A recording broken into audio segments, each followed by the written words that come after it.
Alright, these are scapula exercises for scapular dyskinesis to work on the neuromuscular control of the scapula here.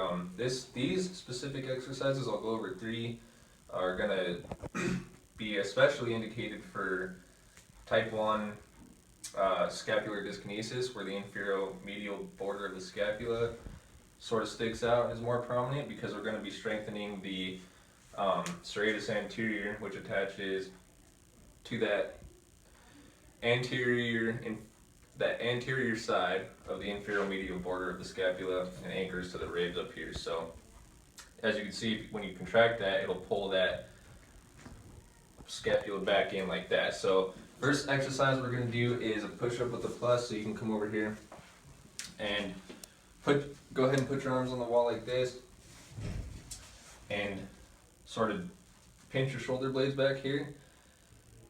This would be like a push-up position when you're at the top of a push-up position, and now I want you to push against the wall further and sort of protract your shoulders. So like basically like this.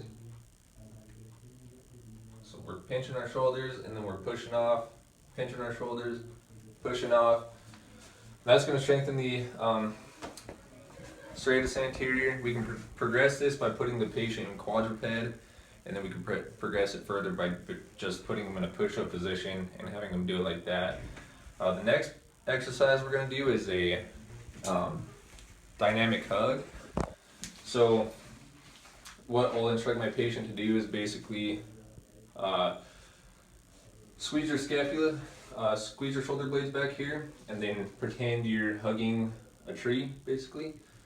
And really emphasize pushing your arms forward and hugging a tree. If this is too easy for the patient, or if you need to progress the patient, you can bring a TheraBand behind his shoulders here. Yep.